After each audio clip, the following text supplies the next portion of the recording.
Welcome everyone to this Artivism Arts for the Planet session. We've had a crazy week already, more than 500 events throughout the festival worldwide. We received a video yesterday from Mexico with more than 900 people celebrating learning there. I mean, it's been a very, very incredible week. I'm Olivier, I'm a director of the Learning Planet Alliance. It's my huge pleasure to welcome you all today. One absolutely great thing about this festival is that it is fully co-created with many other partners. We couldn't do this without the support and the real involvement of so many people, schools and universities and NGOs all over the world. We had so many new partners this year from the African Leadership University and the European Year of Skills, and so many new people joining. So this is really great. And a lot of good partners who come every year to the festival. So notably this year, Community Arts Network and Masterpiece and AIM are among the partners that I see in this room who are going to speak and present you and who are there every year. So a huge thank you. And I'll try to speak as less as possible because there are many exciting things that are going to happen during this session. I'm just saying hello also to the very many Learning Planet youth fellows that are here today with us as participants. So welcome. I think we're going to have 1 hour and a half that should be very enjoyable. And I'm starting with probably what is worse for me, because I've been taught I've only learned how to dance in books, which is not the best compliment you can make to someone, which is horribly true. But I think, Francis, you are starting for this Artivism session, and I'm going to leave a very good time, but please forgive me if I'm not doing it to the very best. Francis from Cesa, welcome. It's up to you now. Thank you so much. And when someone says they're not good dancers, that's when I have most joy and fun because it's more exciting to make those people dance. So I'm Francis or Franco Diambo, co-founder of Cheza Dance Foundation. Cheza is a nonprofit here in Kenya. And what we do is we use the power of dance to teach social emotional learning and life skills education to children who are in marginalized communities and facing vulnerabilities. What you want to achieve with dance is to enable them to make wise decisions in life and reach their full potential and be the best version of themselves. And we do this through the power of dance. And that's what and how we want to start the session today with the energy that we usually have at Cheza and how we usually run our sessions. And we do it in a very fun, engaging, experiential way, which I'll invite all of us to join me to start with breathing exercise. So if you're sitting, you're standing, wherever you are, just feel free, hands down, and relax. Breathe normally. Yeah. Then your right hand will go to your chest and feel your heartbeat, and you'll feel it, and that's a sign you are alive today. And your left hand will go to your tummy. And you feel free to close your eyes or stare at one place and just give me a deep breath in. Let's breathe in. Breathe out. One more time, breathe in. Breathe out. Just be present. Enjoy every face that you're seeing on your screen, every smile that you're seeing on your screen right now. And ask yourself, how are you doing right now? What is that feeling that you're feeling inside you right now? What is that feeling? And have a word for it. One more time, breathe in. Breathe out. Nice. And because you're having a feeling, there's a way you're feeling, we are going to express that without talking. And so what you're going to do is express how you're feeling right now through a movement. And this gives children and our youths a time to express themselves without judgment. And whichever way you're feeling, it's okay to feel so. If you're happy, that's amazing. If you're feeling sad today, it's okay to feel sad sometimes, okay? So for example, as Franco, now I'm feeling excited, and that's my move, okay? So in count of 3, we want to see different movements on the screen on how we are feeling. Are we ready? In 3, 2, 1, show us how you're feeling. Me is excited. Nice, I see people are as excited as I am. Others are thankful. All that, amazing. Thank you so much for that. So we use dance as a power to teach and as a tool for children to learn. So when you say dance, there are those people who think they cannot dance. So what is dance? That's basically how it works. Is it works in 8 counts, which is 1, 2, 3, 4, 5, 6, 7, 8. Whatever I decide to do with my body, put it into rhythm in 8 counts, it's a dance. So meaning everyone and each and every one of us is able and can dance, okay? So if I decide to do this, 1, 2, 3, 4, 5, 6, 7, 8. That's a dance, all right? So let's try, do something you wanna do. I put it into 8 counts and we see if we can dance. Are we ready? In 3, 2, 1, let's go. 1, 2, 3, 4, 5, 6, 7, 8. Amazing. One more time. Let's try. One more time. In 5, 6, 7, let's go. 1, 2, 3, 4, 5, 6, 7, 8. Nice. I wish I was with you guys wherever you are because the energy is so good. And now I'll teach you a choreography, okay? A simple, nice choreography. And this goes like you point yourself, me, nice, with both hands. So it's me, then index finger saying no. Then both of the palms say no. Then you roll 1, 2. Then you knock at the door, 1, 2. Nice. So let's try. So you point, say no, no, no. Then roll, then knock at the door. All right? So this is how it's going. So it's 1, 2, 3, roll, roll, knock, knock. Okay? 1, 2, 3, roll, roll, knock, knock. All right? Last time in 5, 6, 7, let's go. 1, 2, 3, 4, 5, 6, 7, 8. You see, everyone now is a dancer. And now, if you have music, melody, you can play the music and available. Now, bring the vibe, enjoy yourself, and let's do the choreography, all right? In 3, 2, 1, let's go. 1, 2, 3, 4, 5, 6, 7, 8. Nice. One more time. In 5, 6, 7, let's go. 1, 2, 3, 4, 5, 6, 7, 8. Then you go down, you come up, you go down, you come up, you go down, you come up. Amazing, amazing, amazing. Clap for yourself, clap for yourself.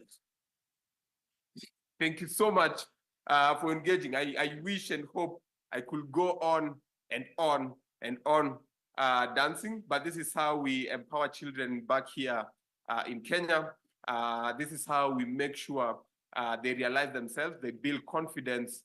We talk on empathy, they exercise their critical thinking and innovational thinking, and just being the change they want to see.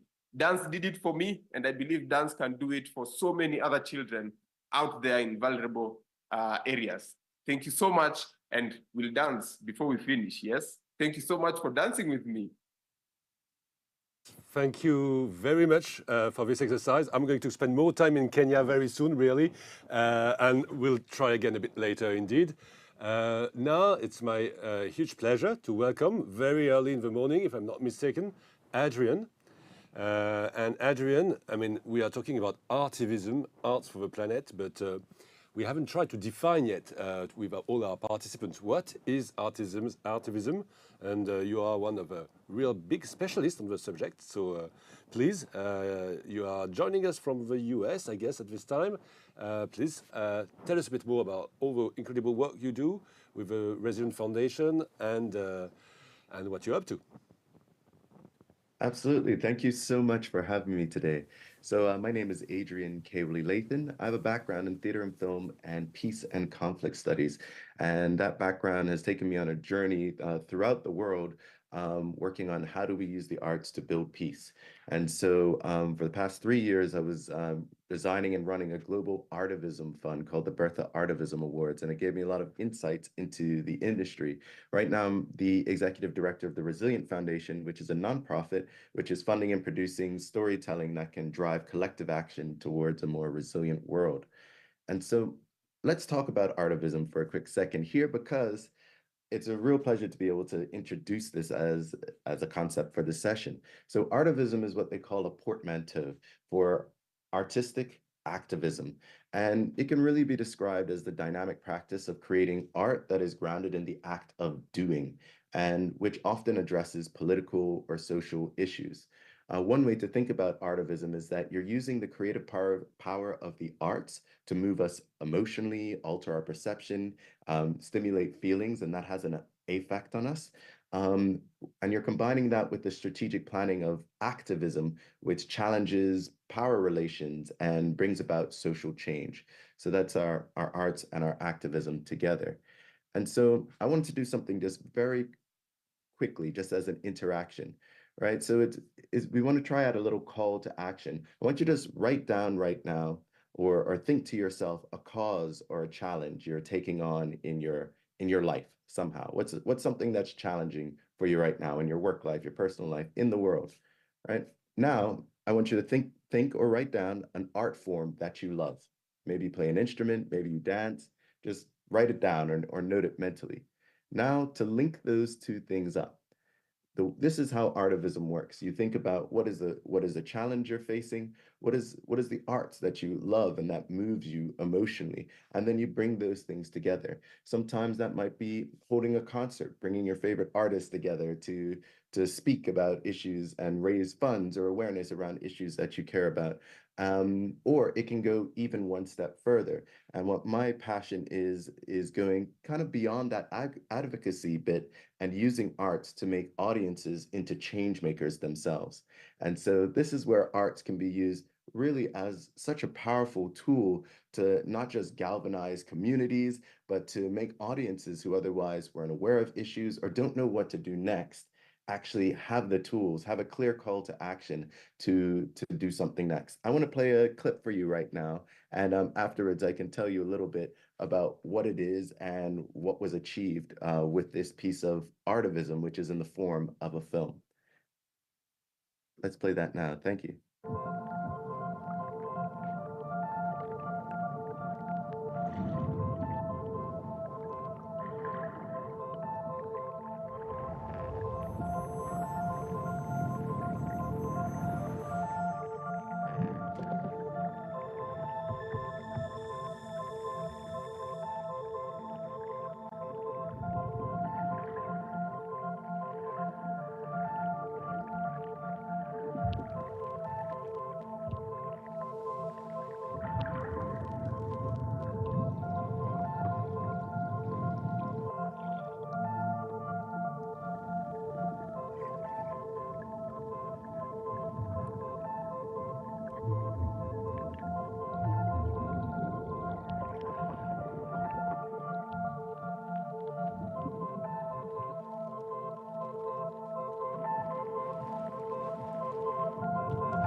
Hi there. I can hop back in again.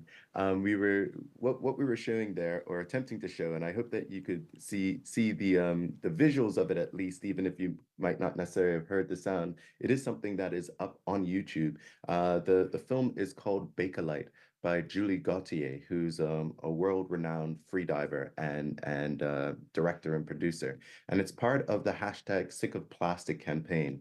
And so it was produced by Imagine 2015 and supported by Resilient Foundation. And what it is, the film, it's an underwater ballet that was filmed in the Mediterranean, and it depicts through dance the encounter and confrontation between a giant made of plastic and a naiad, a spirit of the ocean, which was played by Julie Gauthier. And so this was released in November, and it was confronting this issue of plastic pollution, which was at the heart of an international and European political agenda with two major events that were launched. One was the INC3, which is the third round of a UN negotiations for a global treaty against plastic pollution. And there's also the revision of the PPWR law on packaging at the European Parliament.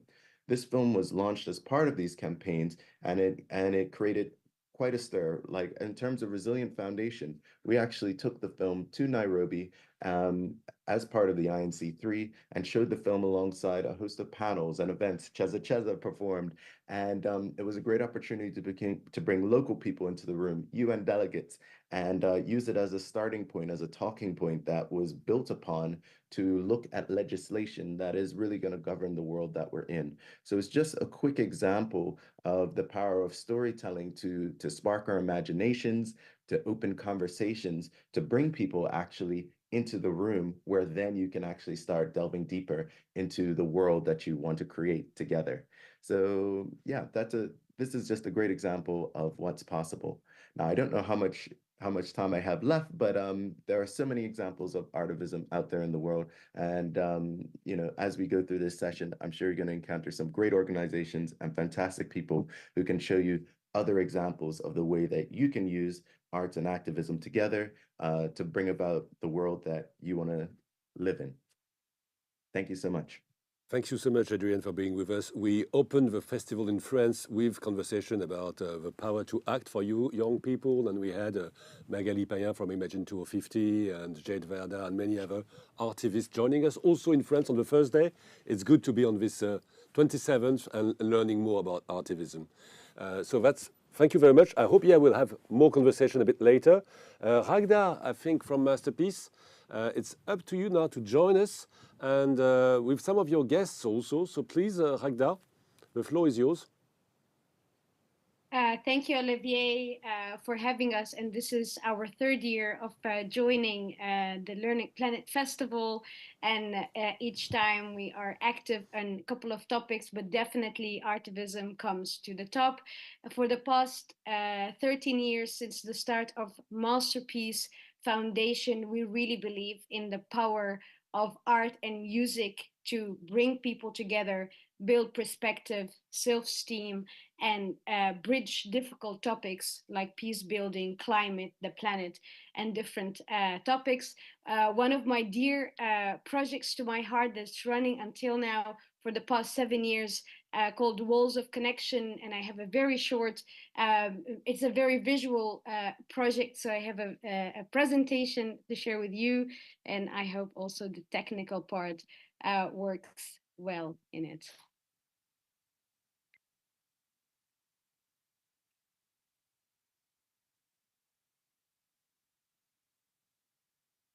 Yes, so all of us are familiar with the most famous wall, the Berlin Wall, that was established to separate the two Germans from each other. But the moment that this wall fell, the world celebrated. Everyone could see it on TV. I was not born yet, but all my parents told me about it.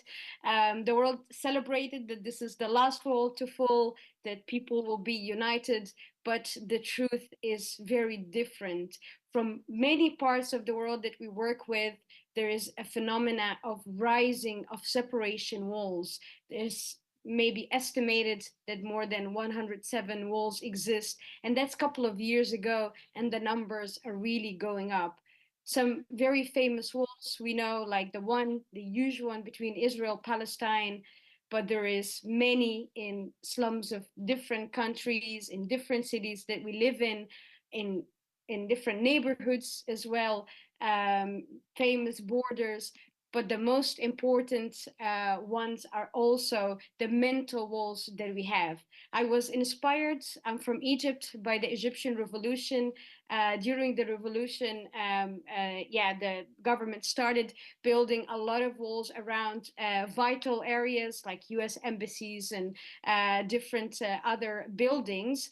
But what happened is a group of artists, still unknown actually until now, maybe it's not a very clear picture, but what they did, so this is barricades, really ugly big stones. They transform it into painting what you could see in the other side of the street. So this really made the wall invisible. This is literally the continuation of the street, zebra crossing, the building. It was neighboring too. What inspired me in this picture, it's very powerful that they didn't need to use violence. They didn't need to destroy the walls. They didn't need to confront it. But what they did is they made it invisible just with the power of art and imagination. That picture inspired me because it's from my own city, but I imagined that maybe around the world, what happens? Well, back then I only hoped for transforming 7 walls of connection, of bringing communities from the two sides of the wall to dream together, to paint together, and make it disappear.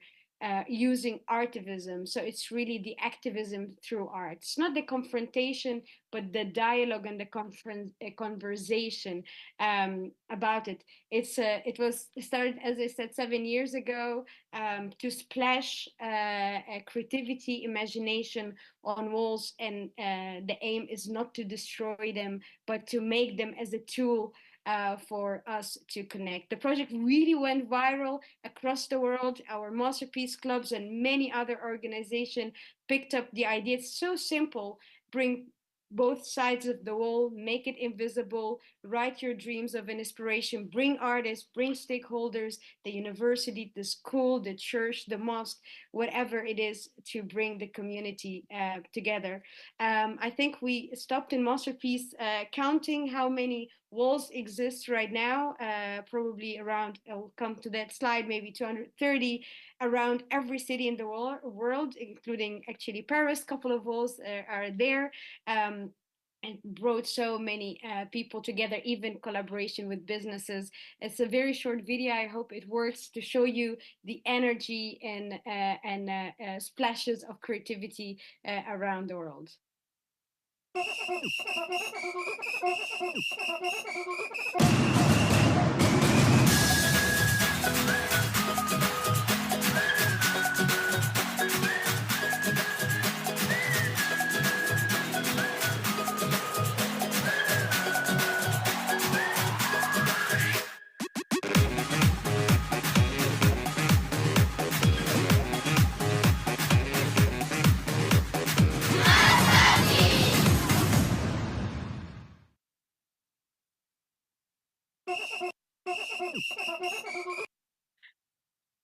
Slide comes in.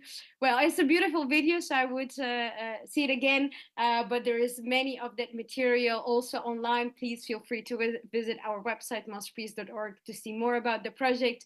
That video was from a couple of years ago. As I said, the project really picked up in so many places around the world, and the most important part, that is also part of a bigger transformation project inside the community. So it's not only about painting walls, which is a great activity to do together, but it's a start of a sustainable, long-lasting community projects in most of these places. It also created safe spaces in so many of the communities. It served as a place for artists to come together, also football matches around the wall, performances. So it really created a safe and beautiful space in this community.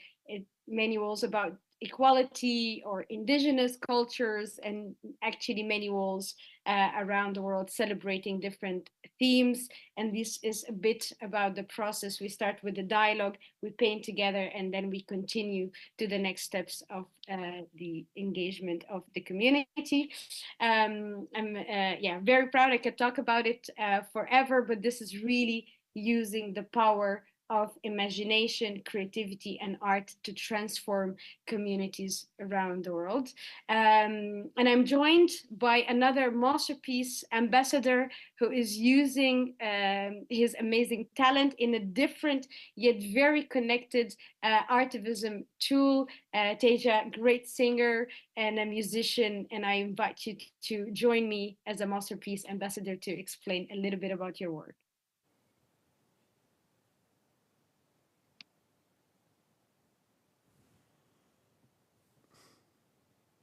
Déjà entendu? So, can you hear me now? Okay. So my name is Teja, and thank you for the introduction. I am from Nagaland in the northeastern part of India. It borders with Myanmar. When I say that, people get a clearer picture of where I'm situated. There's a very small state of the country in India with about 2 million population. And in my state of Nagaland, at present, I head the arts and music mission of the government of Nagaland. We are probably one of the first and one of the very few or only states in the whole of the India to have a separate music task force, music and arts. So in brief, my organization is called Task Force for Music and Arts.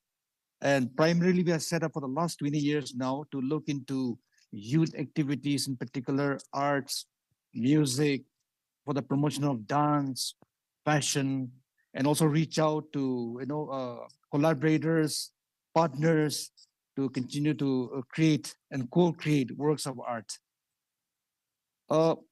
Talking about artivism, I think it has really worked very well in my situation and in my state. Some of you will know, but for most of you who might not know, like all of India, we were under the British rule. And before 1947, even my state, our leaders in the past had asked for independence. And of course, we never got that.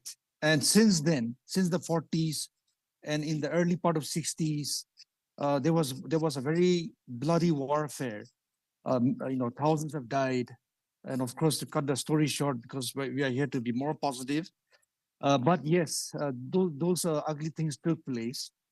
And till about even 20 years, there were also a lot of infighting with the Indian government, with the army, and even like among ourselves.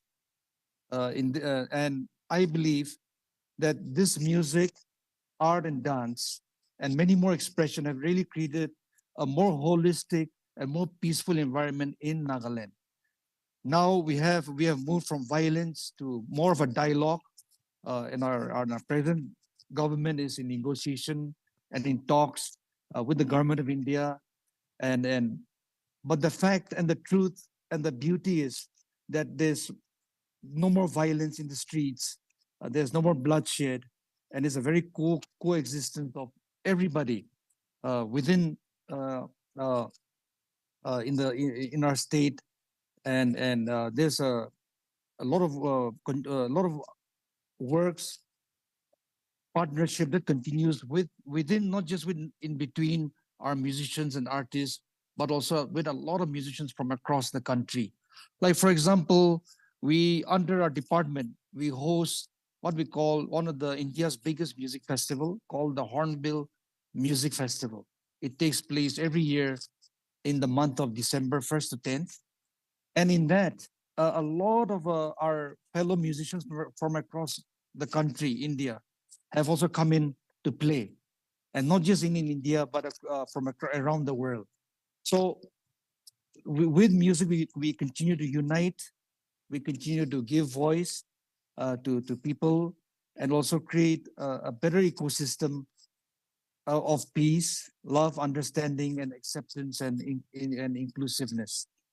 So that's what we have been trying to do for the last 20 years. Of course, I'm heading this for the past 6 years now. So I'm fairly new to the organization. Uh, but this has been going on for the last 20 years, the department. And not just the government department, but Nagaland is known for its music, its culture. And I think all these are contributing towards a very peaceful environment here in our state, as opposed to the bloodshed that was in the 60s, 70s. So we are in the right direction of talks, dialogues, and I think art has a big role in that, in giving the younger leadership, the younger lot, an expression of not that of not of that of not being violent, but of being more acceptable to other ideas and thoughts and best practices, and come up to more peaceful living with each other. So that's what I've been doing, and will continue to do. And hopefully through the networks of Masterpiece, I've just joined. In fact, we are one of the newer clubs.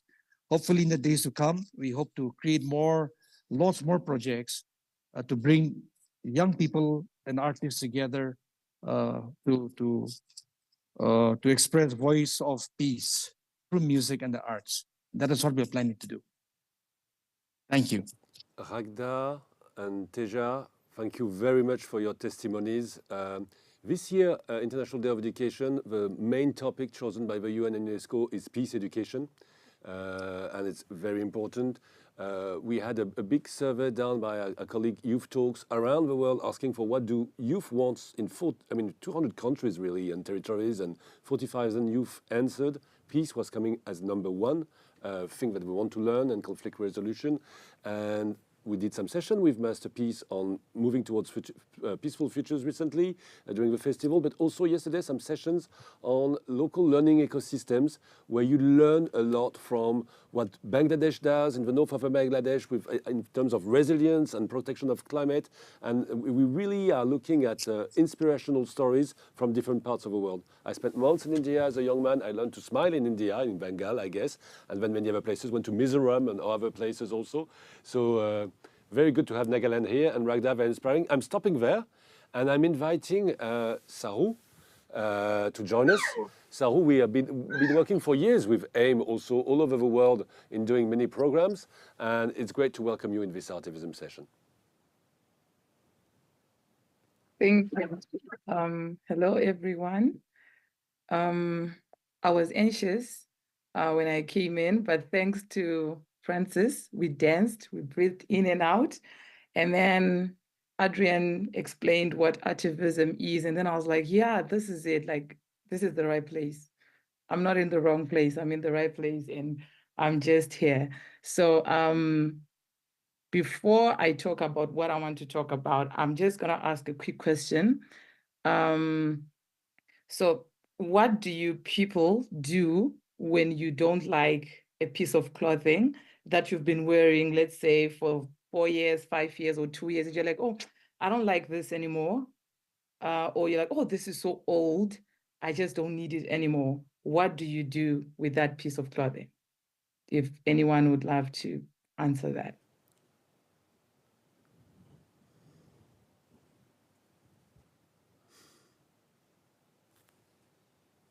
Anyone jumping in?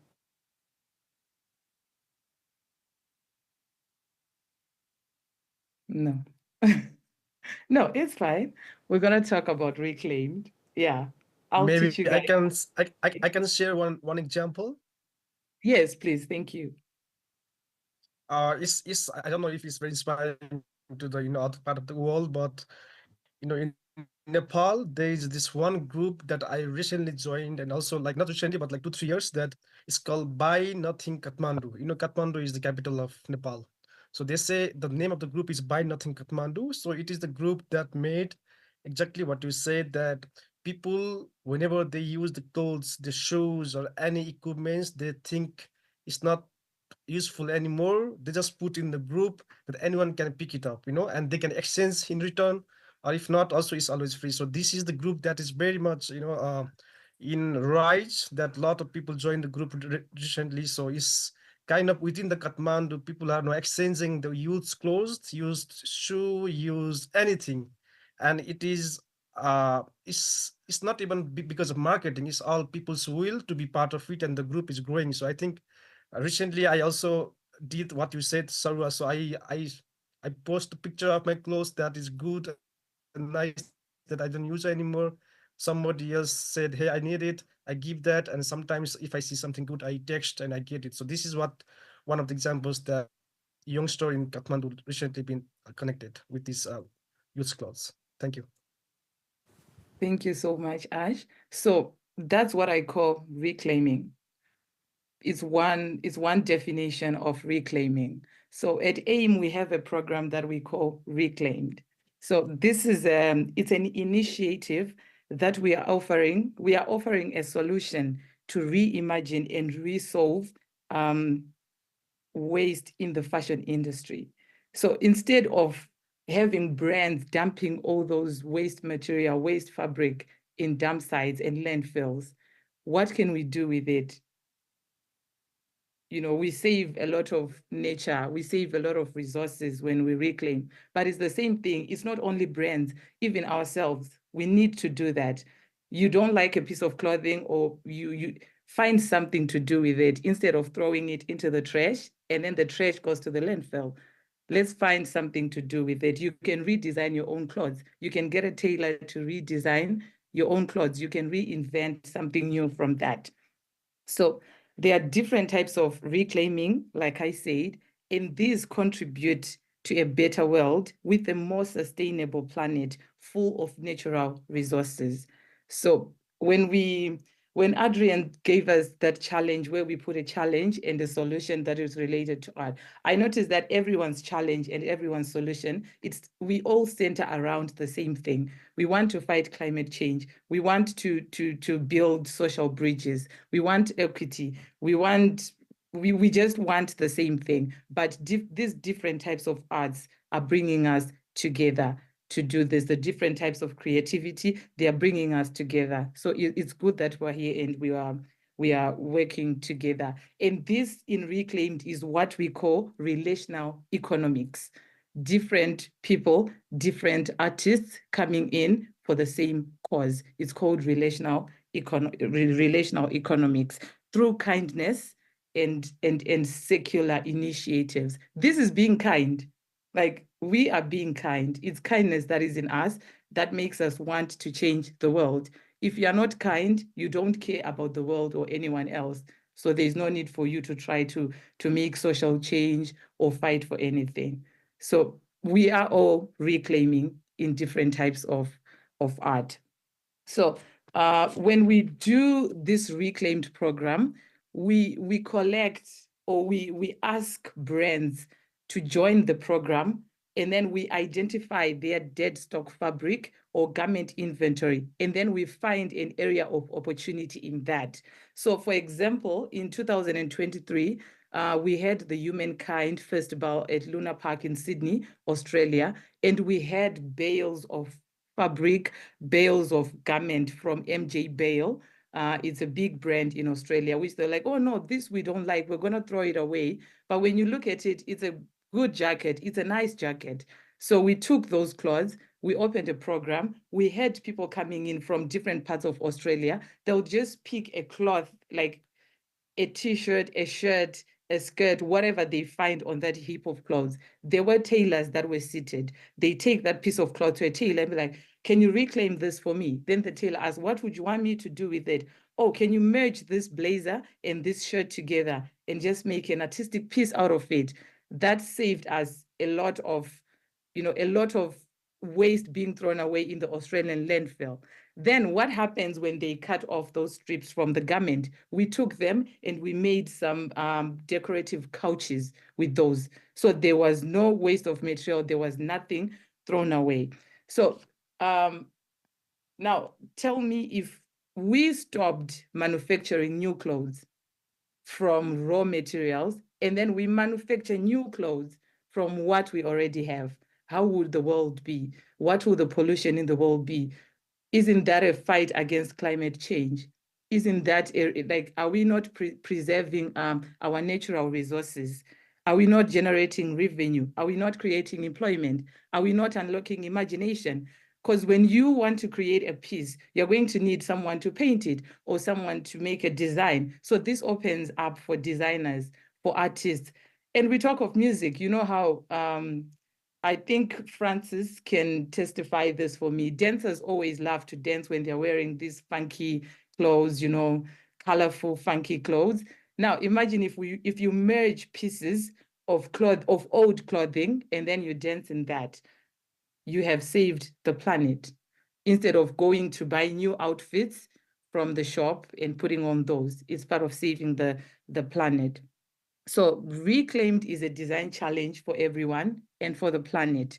What if we say for everyone who's here, no new clothes for 2024? Will that be possible? Will that work? I'm sure it will, because we all want social change. We all want the world to be a better place. So if we do that, we're going to save a lot of landfill space, which we will need for some other things. You know, materials like polyester, it takes 200 or more years for polyester to decompose.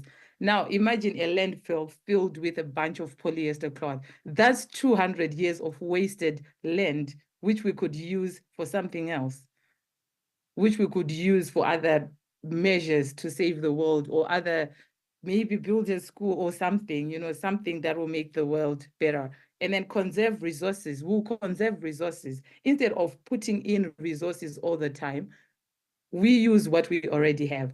Even with the projects that we're working on, sometimes you're looking for something and you don't get it. What do? You use what you already have. So if everyone tries to use what you already have, we save resources for other uses. And then we create employment. Like I mentioned, everyone is an artist. Everyone imagines. So when you listen to music, it stimulates emotions. It stimulates these visions, and then you start to visualize. And then when we visualize, you come up with an idea and you want to put it into form. And then with that, you're a designer, you're an artist, you can do anything. And then there's less energy consumption. Imagine how much energy is used in these industries and factories when they are making clothes or when they're doing something using fabric. That just causes a lot of damage to the planet that we're living on. So that will save us less energy. And then resource conservation, we talked about that. And then finally, it reduces pollution. You know, when fabric is being made, there's a lot of pollution. The fibers, those fibers, they contribute to pollution. And that will just help us save the nation from climate change. And then it becomes a better place for everybody. So Reclaimed is not only about clothes. Reclaimed is art. And everything is art. And everybody is an artist.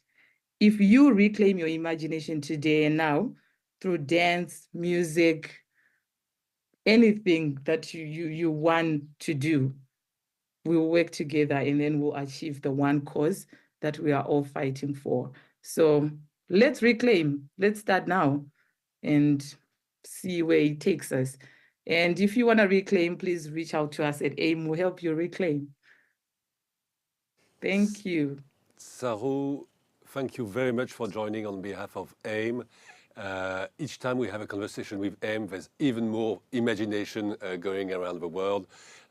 We are working together under the AIM leadership, really, on an Imagination in Every Classroom program for the next 5 to 10 years. We invited AIM here. They came, and quite a few people from few countries came. And when they arrived here, after conversation with my friend and CEO, Chief Exploration Officer François, they created a new Muppet called Professor Galactic, so that our imagination also goes further than the Earth, which was quite exciting. And just one last word, yesterday, at UNESCO headquarters. They were publishing a report on fashion and design and creativity across all of Africa, and they were welcoming many African creators there. So I think the connection with reclaiming and the design of things has to be, because it's also seen as some kind of artivism if it's done well. So we'll bring you together with Lotfi Alwad and other people so that this conversation can go on. And now, without further ado, I'm very pleased of welcoming to this session Laura from Musicians Without Borders. Laura, it's the first time we have the pleasure of welcoming you here, and I give you the floor.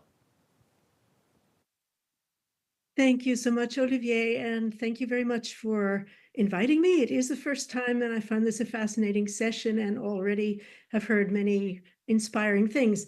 I guess I'm an elder in this crowd, and I'm somewhat digitally challenged, but I thought I would share some thoughts and a little bit of what I've learned I would say, although we didn't have the word then, really being a kind of an artivist all of my life. I am the director of Musicians Without Borders. This is our 25th year, and we use the power of music together with partners and collaborators for peace building and social change, especially in regions and with people who are affected by war and armed conflict. And we do that through projects and programs, long-term usually, by encouraging musicians to become activists, and by training and sharing skills which help them to do that. And maybe just to share my own story a little bit of how I came to help start this organization. I'm still very much involved in it as director. So I grew up in a cooperative community in the US, very kind of strange and rare place or exceptional kind of upbringing. And this was a diverse community in which many artists and activists lived, and in which we were always making music as well. And I grew up during the civil rights movement in the southern part of the United States. Both of my parents were very involved in that. They both worked for social change and peace organization. And then in my time as a student, I became very much involved in actions to resist the Vietnam War and to try to contribute to stopping it and building, helping to build a consciousness of what was going on there. And always my part in that was as a musician. So it was singing at a demonstration, or it was leading the music in a direct action, or it was trying to spread the impact of the meaning of this struggle for peace through music. Then as a young woman, I moved to the Netherlands for a job in the international peace movement, but went back to my music again and started using music in various ways, music and dance education and performance, as an agent for social inclusion and awareness raising in a country where there was a lot of division and not very much social inclusion of people who had come here from different backgrounds. Then during the wars in the Balkans in the 90s, these threads all came together, and together with a beautiful group of musicians. By then, we friends and people who'd worked on projects together, we started Musicians Without Borders with the idea of, this understanding that music connects people through projects done here. Could that also play a role in the context of war and armed conflict? Could musicians have a special kind of a contribution to make to building peace and to working on social change?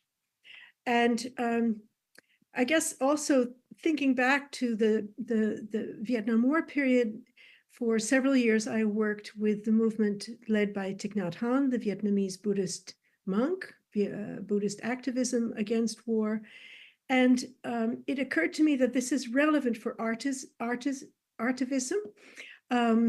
is that there were sort of three kind of ways of being an activist, I would say. One was mainly in protesting or actions to protect victims of war and of social injustice. So protesting. The second being in community organizing, especially in underserved communities. And the third in actions that contributed to consciousness and awareness raising, or shift of consciousness, I would say. Also with a nod to the wonderful eco-activist Joanna Macy in her book called Active Hope, for this kind of framing of how activism, and I would say artivism also, can be thought of. Thinking about it from a community perspective, I like threes. So some things I've learned about working within communities is, especially for organizations coming from privileged places or privileged people, not to think of oneself as rescuers, or our organization not rescuers, but allies. The importance of allyship in working for social change through the arts. The second, that we've learned at Musicians Without Borders, not to have a single approach, but always to co-create with partners and to listen to local wisdom and knowledge and learn from it. And thirdly, that for us anyway, the real meaning of social change comes through long-term collaboration, trust building, empowerment, and sharing leadership. So at the present, we are working now with long-term projects and programs in the Western Balkans, in West Asia, Middle East, in Central East Africa, in Central America, and with displaced people in Europe. And one example of some of those principles that I mentioned, of not being rescuers, not doing copy-paste, and working long-term, would be, for example, the Mitrovica Rock School in Kosovo, which is now in its 16th year. And this is an example of a project that was started at the request of musicians, rock musicians living in this ethnically divided city. Request to us as Musicians Without Borders, then still a quite young organization, to help them to bring rock music back into the city. And that has now become, or from being a project to being a partner. It's now a locally registered rock music school. It's run by local leadership. Most of the teachers, music teachers in that school, are former students. And it's gone from having mainly local impact to having impact across Europe, with partnerships with organizations in different European countries, exchanges, ethnically mixed bands, and putting out this idea that you can actually, as musicians, rediscover each other and build bridges. So that's a kind of long-term peace building, connection, community organizing.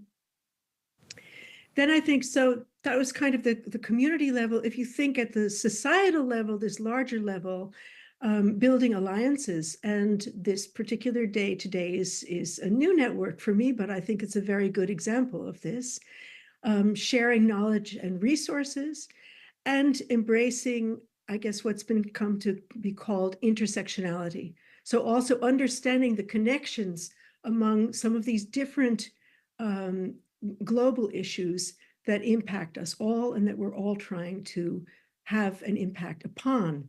And one example within Musicians Without Borders has been our recent connection with Extinction Rebellion, which is working for, of course, for climate, and in opposition to the policies of governments, including the Netherlands, where I now live, in subsidizing the fossil fuel industry.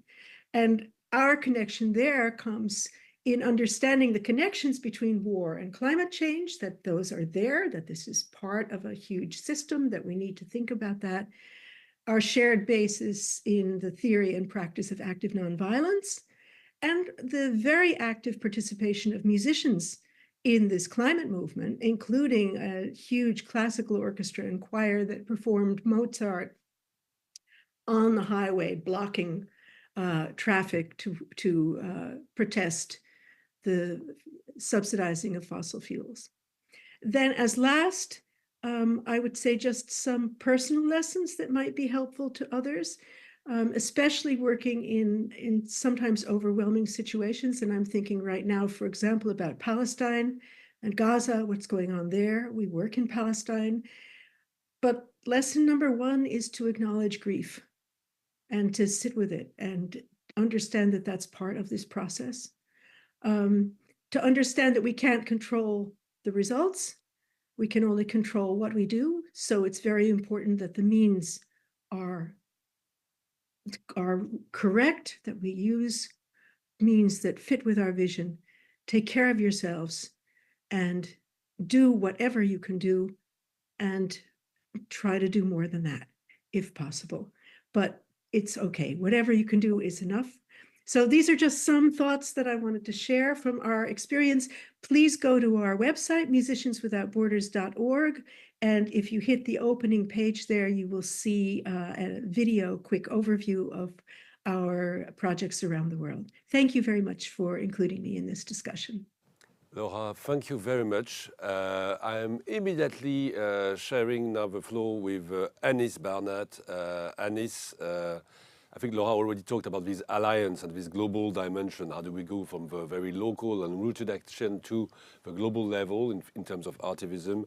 I'll let you run the next, I would say, 20 minutes for conversation. So go ahead, Anis. Thank you very much. Merci Olivier, and thank you very much to all my wonderful friends and colleagues and fellow panelists who all gave a, I think, very precise idea of what artivism looks like. From the experiential dance component with Franco, from very energizing at the beginning, to what Adrian gave us as a definition. From the engagement and impact at Ragda with the creating bridges in a world with more than 100 dividing walls existing till today, I think Aida was saying, to also the advocacy that Teja, thank you so much, Teja, for sharing what you do in India with the Art and Music Mission to the government to separate music task force and everything.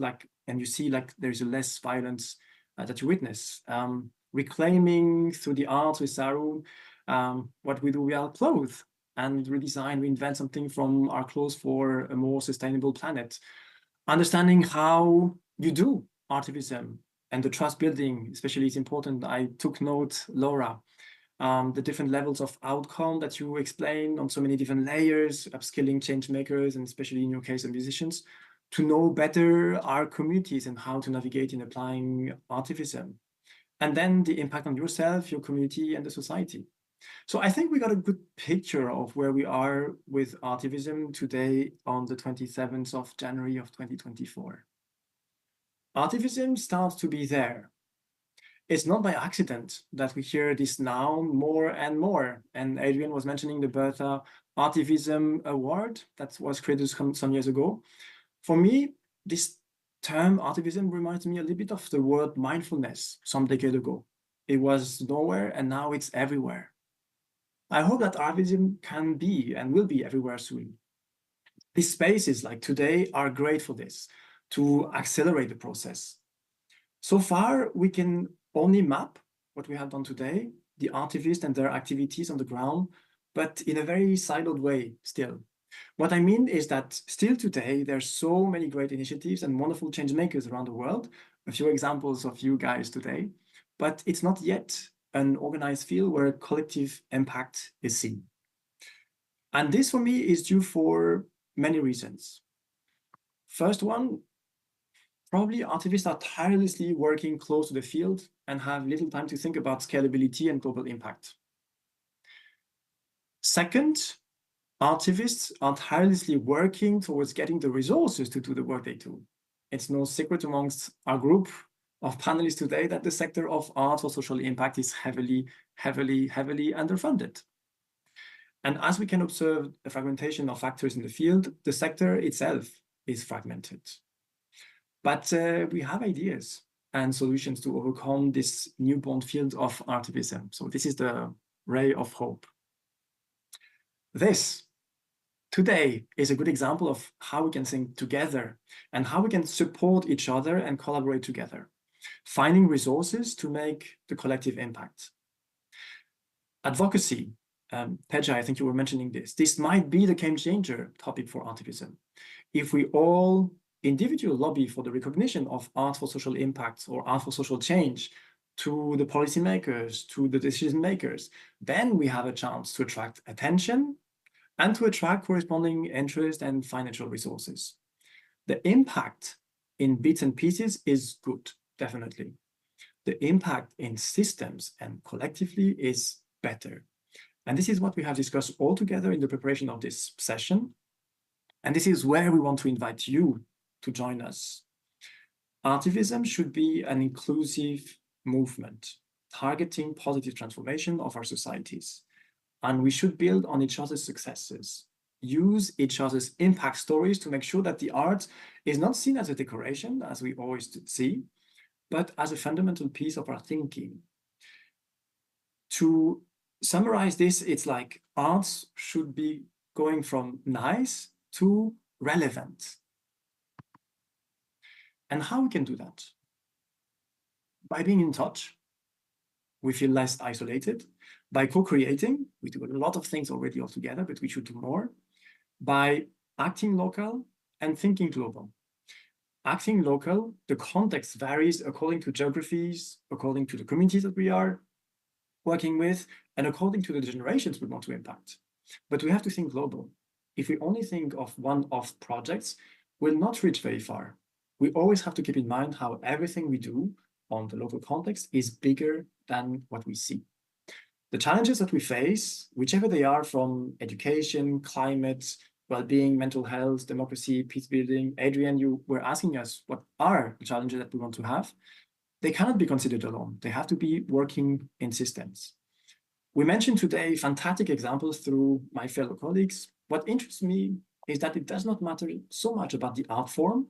It can be music, visual arts, dance, whatever art form that you can think of. Arts has this powerful ability to move us so that we can move and shake the things that don't work around us. So it doesn't matter about the geographies. Artivists actually exist in all continents. It doesn't matter about the problem we want to resolve, from bettering the education system to access to just transition, social justice, climate consciousness, conflict resolution, civic engagement. What matters is that Artivism is, and you can remember again what Adrian was saying in the introduction, the act of doing with a strategic frame for a change. This is a force that is there to energize every one of us for the common goods. Because I know that this resonates with you, and because I know that some of you have also been in the field, but we don't know necessarily about you, I really encourage you to be a lighthouse in your local context. We need these doses of inspirations. We need to be aware of what you do. We need to promote each and every one of your projects so that we can not only map what is happening, which is the nice thing, but also think big and continue to make Artivism not only the buzzword and trendy word that we have today, but a word that would be easy to use as mindfulness was decades ago. And in order to reach this and have Artivism as a common noun, I really invite you to please, guys, give us some reflections and to share what you do and how you think what you do is in line with what the movement to energize Artivism we spoke about this past hour. Speaking about the movement, I read on the chat from Francois, you mentioned at some point that art is the only way to transform trauma into beauty, the ineffable into moving stories. Artivism is the best way to transform individual and local causes into a viral movement. So if we speak about this movement, I really want to tap into what we produced on this chat earlier today and open the microphone for you to tell us about your different activities. But before that, and so you can also be mentally prepared because you're going to be called a little bit by accident in the next 15, 20 minutes or so. I saw at some point in the chat when Sarah was speaking that my friend Zabia had a question. So Zabia, if you don't mind jumping in and we start this open microphone. Sorry, Olivier, I take your role as moderator for the end of the session, but I know that you will forgive me. Xavier, if you really want to jump in and to ask us what you were thinking about Saru's presentation. Hello, everyone. Can you hear me? Yes, we can. Okay, so thank you for giving me the chance to talk. It's not a question. First of all, thank you for this session. I had a lot of insights and it's all really valuable. I have a question for all of you. If I say Ice Age, what's the first thing that comes to your mind? Ice Age. Yes. The squirrel. Ion. That's a good Regarding the, I will make it more easy. Regarding the chronology, what's the first thing that comes to your mind? When do you think that we had the Ice Age? Long time ago. Mm-hmm. Actually, when I ask people this question, they say, dinosaurs, it's prehistory, a long time ago. But in fact, it was until the 19th century. It's so recent. So let's say it's a natural phenomenon that happens to the Earth. It's a cycle, a normal cycle that happens like day and night.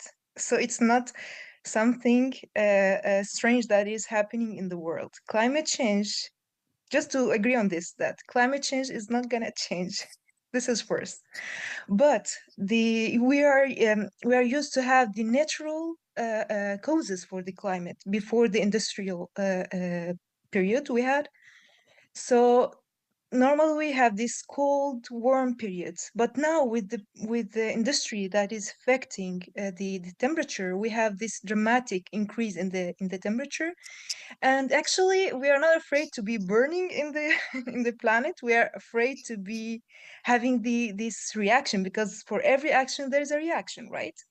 So the reaction can be in the opposite direction, having a cold period that can be like a shock for the humanity and for the planet in general.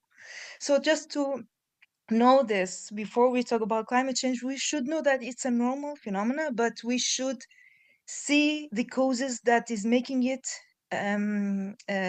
not normal as the previous ones. So in order to fight the dramatic increase in this temperature, so we should see what are the causes. The causes that happens after the human, let's say the human impact that affected it after the 19th century, is represented by the industries, the heavy industries, and so on, and the outputs of these industries. So I really agree on what you were saying about fabric, clothes, and so on, but let's engage more things, more materials, like plastic, for example. We can have arts through plastic, using recycling other materials. And in my perspective, I'm really open to have all these insights from all people around the world. And I agree with you, Anis, that we should think globally, but unfortunately, people will not get the attention if they are not engaged in this action.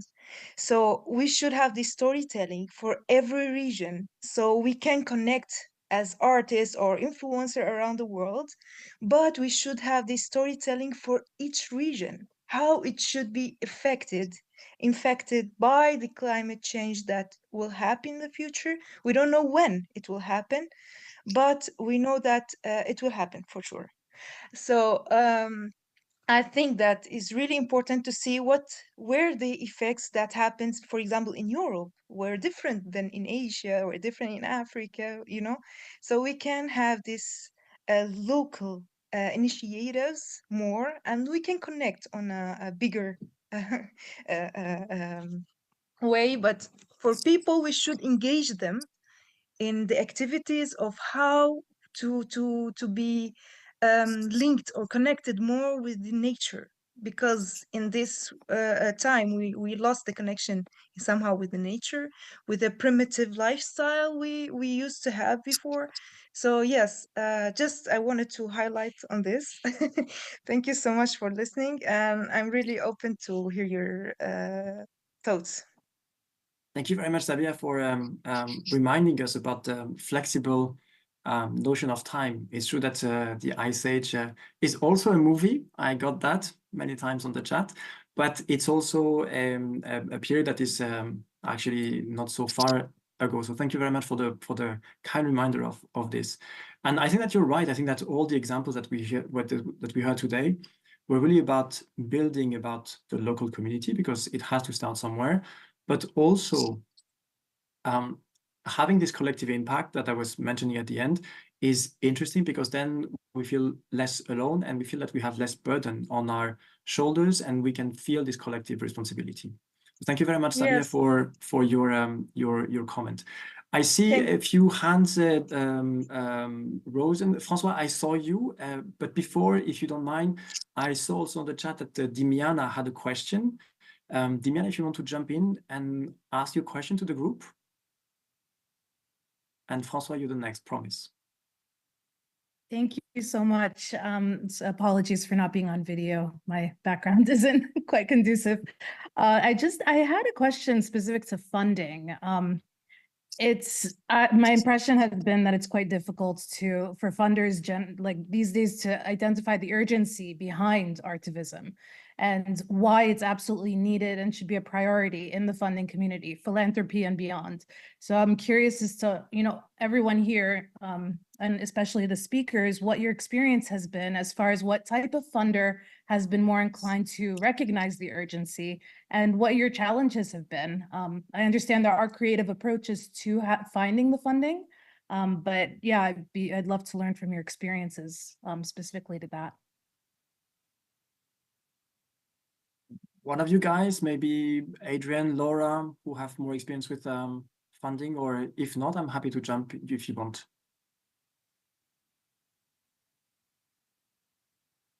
I'm happy. Laura, go ahead. Okay, I can say a little bit about that. I think we are always fundraising. I think one of our main things is that everybody in the organization is a fundraiser, one way or the other. I don't think when we started, nobody took artivism or musical activism seriously. It was a joke. And we couldn't get funding from the cultural sector because it wasn't music for music's sake. And we couldn't get funding from the development sector or the peace building sector because it was seen as not serious. I think that has changed. So I think part of it is finding ways to survive. And one of the ways that we found to survive was to have a very broad approach to fundraising. So basically trying to have many different sources of funding. So that could be from having a number of hundreds of people who give you 10 euros or $10 a month all the time, to getting musicians to do benefit concerts because they believe in what you're doing, to trying to find foundations and private funding, to the music industry, to also governments, embassies in the places where projects are located are sometimes interested. And although I must say that usually it's not, you have to be very careful about how you phrase what you're doing, how you describe it, because you really have to talk about the social impact and show how in our case, the music, how the arts are a powerful way to have social impact. And I think it's a long-term process also of building this consciousness, just as there are now so many people in the arts who are involved in social change. But it is a long and steady process. And I think here also that it could be very interesting for a network like this to do some sessions on fundraising in order to share different approaches to that, because it is, as Anis said, this is, artists struggle everywhere to survive. And artists who are involved in social action have sometimes fewer ways to find funding than artists in general. So I don't think there's an easy answer. If anybody knows it, I would love to hear it. But for us, it's been a kind of trying to find a diversity of funding possibilities, also so that if one falls away, you don't lose your entire organization or your entire work. So that's more or less my bit of knowledge on that issue. Thank you, Laura, for sharing. I think it's very good learnings from your long time experience with Musicians Without Borders. I see two more. Francois, I haven't forgotten you, but we have more reflections on this question of the funding. I think it's an important one. I don't know, Art or Adrian, who was the first, but maybe because Adrian, you already spoke, let's give the floor to Art, and then you will go ahead. Art? You're on mute, Art. Thanks, Anis. Very briefly, arts is a passion and a tool. So it's a tool to realize transformation. How I perceive it is part of the first step of every project to engage the non-engaged, because that is a trust gap that we face, especially with youngsters. So as a first step, and the impact is more than only the music, but also the activities that the youngsters are engaged in. So don't go only for the output of the artist itself, but the tool artist creates connection, creates empowerments, creates output, which is impact. And I think in that storyline, which is also the EU theory of change, engage, connect, empower, there, let's say, the great artists have a powerful role as a role model to inspire, to engage youngsters. That is our, let's say, strategy, and happy to share this later on. Thank you very much, Art. And I see that Olivier, Learning Planet Festival on the chat, also said that yesterday with AIM, you had a session on fundraising for imagination. So I really encourage you to go to the video and to learn from the session yesterday. Adrian. Yes, I'll just be very brief. I just wanted to say that, when we think about funding for artivism, be it film, be it music, be it visual arts, one of the things, particularly if there's a change you're trying to bring about in the world, is being specific, I think helps. Like if there is something specific that you're trying to do, the more you have a theory of change, the more you actually know what it is, the world is that you're trying to live into. I think you can work back from there. You can start at the end and work your way back. And if you're specific about what you're trying to change and you're willing, and I think this is really important, to work in coalition, to work in collaboration with others, I think that makes it so much easier to get funding for things. So it's not just you on your own saying, I'm going to do this thing, but saying, well, we've got a really clear goal. We've got a really clear mission. This is my art style. This is my specialty. And I'm working with these folks to make it happen. And when working in the field of film, particularly social impact entertainment and impact media, it's like you're working in teams to build a film. Like I sit through all the credits. I hope you sit through all the credits. It's hard to appreciate how many people it takes to pull these things off. And I think if you look at any movement, any activist movement that was successful, Gandhi, Martin Luther King, look how many people it took to make that happen. So I think that when you're looking to say, how do we make this work? How do we build up a groundswell around it? Being specific about what you're trying to achieve and looking for allies, which came up earlier, I think is essential. And having panels and sessions like this, bringing people together is a great step towards achieving those coalitions and collaborations for sure. You see, we're really starting this movement. I really like it. Teja, I wonder if you're also want to give some piece of advice as you're working with the official authorities in India. Maybe you have some one or two advice that you want to give the group in order to get these resources. Again, that's I know it's always a struggle, but one word or one sentence that has always helped me, because even prior to my joining with the government, I headed a society called Rattle and Hum Music Society. So that's like, that's been quite a while, about 30 years in this sort of field. One thing that's really helped me, one line was not to raise funds, but to raise friends. That has always been a line that has inspired me. And I worked very hard at it to raise friends, patrons, collaborators from all levels, governments to contractors to art lovers to businessmen over the long term. And since I've invested in that friendship, when the need arises, they have come forward to support. And we have done not now with the government, but even in the past through the society, we have taken musicians across to about 7 Asian countries to do collaborations of music. And that has been purely funded, not just by the government, but also a lot of friends built over the years. So I don't know whether this will work everywhere, but raising friends over funds has been very helpful for me personally. Thank you, Teja, for the great cutline. I put this on the chat. François, it's your turn. Sorry for being so slow, but the floor is yours now. Yeah, I love the idea of friends raising. I think this was a sessions of friends raising. So thanks to all of you for this.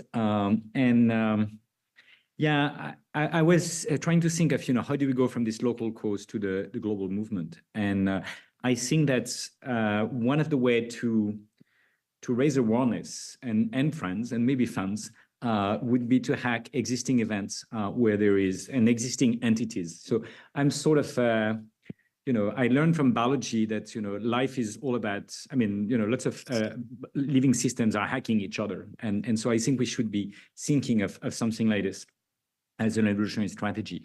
And so, for instance, the Olympic Games are coming to Paris in 6 months' time. How do we hack those games? So I was talking this very week with one of the guys in charge of the Olympic heritage in Paris, and he liked the idea of organizing events in our very place around this idea of heritage for sustainability. And so what we were thinking of, for instance, is to invite athletes that are engaged athletes to come to our place and raise awareness about their cause. But what I was thinking is that maybe we could pair this with some art for the similar cause. Okay, so for instance, imagine there is a swimmer that wants to protect the oceans. Well, I think the video that we've seen at the beginning of the session should be shown simultaneously. Okay, so that's the sort of things we can try to do. If there is artists that sportive that are engaged in peace, like refugees, for instance, or people that are part of the Paralympics because they've lost a limb during the wars and so on, and they want to be engaged on peace, then we can give them a voice together with the walls, for instance. So I think we can try to find maximum resonance, because the Olympic Games will attract so many media and so on. By just hacking them, we can maybe do something. And similarly, UNESCO is based in Paris. We have this strong connection with UNESCO, Audrey Azoulay and Stefania Giannini, and they are eager to go beyond the World Heritage. Okay, so the World Heritage is what yesterday gave to today. Okay, what about the Planetism legacy, which is what today want to give to tomorrow? Okay, and I think lots of the artivism that we're talking about are all about raising awareness for tomorrow and for next generation. So I think we could be trying to hack at least the Olympics, maybe even the UNESCO, and try to propose things that maximize the visibility of this. And in terms of fundraising and fundraising and friends raising, the poorest city in this country called Grigny has a mayor that got the awards for the best mayor in the world, and he wants to educate its youth to transform his city through art, culture, sports, and education. And so on this Monday, I'll be there again and to discuss with them, what can be done. But I think teaching kids to become artivists is a way for them to go from, the trauma that they've got. Those kids are mostly coming from migrant families that, are the most recent and the most despaired of those migrants and refugees that have arrived to France. And so offering them, this ability to transcend their traumas through art and starts having a voice that can be heard thanks to the art that they can produce. And so if you have, programs and activities that kids can easily do, that's another place of resilience and a place of resonance that we can start building. And so, building a new generation of artivists is something that, as some of you know, we are trying to build a planetary university with the help of UNESCO, United Nations University, youth, and many of the community engaged in the Learning Planet Alliance, including many people around the table. What if we build a new type of art school? So if the Planetisan University Art School is a school for artivism, okay, and if we can, learn music and painting and fashion and all these things that all of you are around the sessions are doing and bringing it together. For instance, among the people that impressed me in these last weeks are women from Afghanistan. They want an art school, and they have none. They cannot rely on the Taliban to build an art school for them, obviously. So what if, they were invited to join the Planetisan Artivist Art School online and being invited to transcend their trauma, and they're already doing beautiful stuff. I could share some of this to any of you that wants to connect further. But if you're interested in any of these crazy ideas, I'm just offering to all of you, be welcome. Well, thank you very much, Francois, for all these wonderful ideas. And actually, we have something that we'll put on the chat for staying in touch and sharing information, resources, inspirations, tools, resources, and grants and fellowships. So we are also very, very much aligned. We have 5 minutes to go, and we really want to finish, as we started with Franco and Chetageda, to be energized and close this session. But before, I see that, Marine, you have your hand up. If you can just have 1 minute or 1 minute and a half. I'm sorry, we don't have much time, but I really want to give you the floor as well. Thank you very much. Thank you. 1 minute. I wanted to jump on this idea of friends raising and share a project I have in mind since a couple of months now. So I'm the one leading this youth consultation called Youth Talks, and I will put the link in the chat if you want to check. But we had basically 45,000 young people sharing 1 million ideas by writing, but also they recorded their voices, they upload images, and we have about 100 videos of them. And what I would really love to do, and I was talking about this with Francois already, but I'm pretty sure that some of you might be interested, so please feel free to reach out, is to take all that data, all that material, and feed artists with it. So we can create this exhibition. Maybe we need one, maybe we need several exhibitions in different regions or different countries. But a lot of artists could use all this data and all this material and create maybe media arts or even paintings, dance, whatever it will be. So we can share what these young people shared with us and make sure to have this social impact, and share their voices to as many people as we can, so people can have this very special experience and remember, be impacted by what the youth shared with us. I have to stop there. Please feel free to reach out if you think it's an interesting idea. Well, I think in this idea of reaching collectively, Melody, if I can ask you to put on the chat an open document, an Excel document, where we started to populate it with a few things that we think are interesting. Marine, put please your website and information, dose of inspiration, tools and toolkit, impact studies, research, grant fellowship, so that we can have this kind of evolving document that will be used by all of us. If we really want to start a movement, we can be connected through that. Francois as well, please put us in touch with the people that you mentioned. This is a start of a document that we really want to be all together. We have 2 minutes more. Art, maybe in 30 seconds, initiatives, way forward. This on the website, on the chat now is interesting for all of you to be with us, be connected. Art, 30 seconds, and then Franco, you'll have a very, very short time to energize us again. No, it's okay. Okay. Then let's go to be energized. Franco, make us dance. I see that Olivier is already standing, and he will probably be the co-leader of this. Allez, si vous êtes sur scène là, on stage. Olivier, you are dancing already. This was such an inspiring conference, and it's good to end on a good note. It will be wonderful to end with a dance, but before that, let's do some stretches just to make sure everything sinks in as we prepare to fill the documents with everything that we have. So shoulders will go to the back. Try to move your shoulders to the back Franco, slowly. Franco, it seems we can't see you anymore. Did you activate your camera?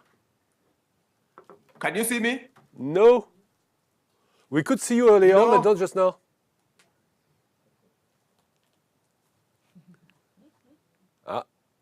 Okay, go ahead. We listen to you then. Oh, no. Okay, shoulders to the back.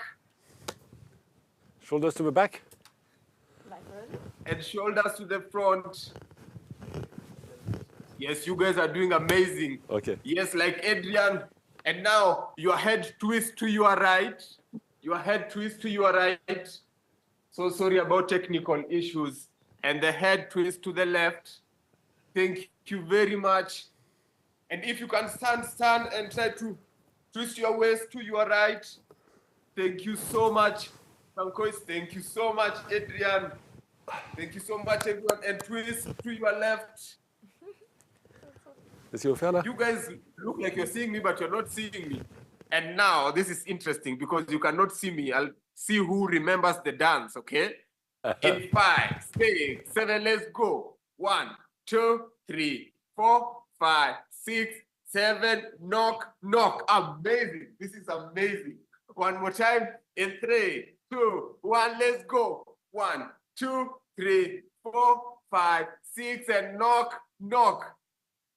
Oh, wow, you guys remember the dance. Thank you very much, everybody. C'est bon, galerie? Okay, if you can't see me, it's okay. Thank you guys so much for the dance. Sorry for the technical issues, but you guys remember all the dance. That's really amazing, meaning I'm a good teacher. And yeah, I'm proud Francis, of all of my students today. Thank you so much. We made huge progress. Thank you. Thank you to everyone for today. Yes.